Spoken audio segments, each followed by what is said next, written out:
लालची लोमध्धी की कहानी में यह है कि एक बार की बात है, एक जंगल में एक चालाक लोमध्धी रहा करती थी। गर्मियों के दिन थे और वह भूख से परेशान होकर जंगल में भटक रही थी।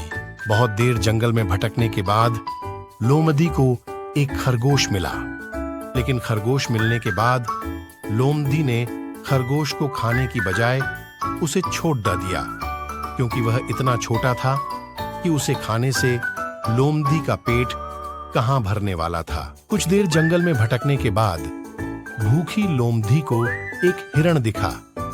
हिरण को देखते ही लोमध्धी के मुंह में पानी आ गया।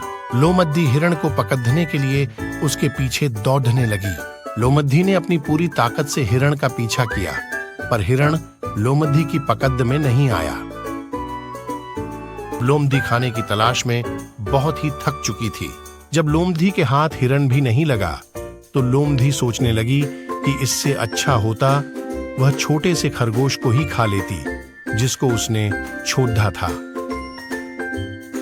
कुछ देर आराम करने के बाद लोमध्धी खरगोश को ढूंढने के लिए फिर से जंगल में भटकने लगी। जंगल में खरगोश को ढूंढते हुए लोमध्धी वहां पहुंची जहां उसने खरगोश को देखा था, लेकिन लोमध्धी को वहां खरगोश नहीं दिखा।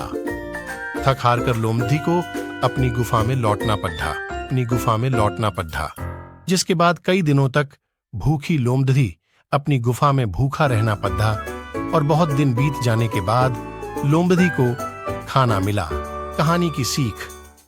उपरोक्त लोमध्धी की कहानी से हमें यह शिक्षा मिलती है कि हमें लालच नहीं करना चाहिए। यदि लालच किए बिना संतोषी जीवन जीते हैं तो आप सुखी रहते हैं। हिंदी में लालच गीडी के प्रसिद्ध मुहावरा भी है कि लालच बुरी बला है।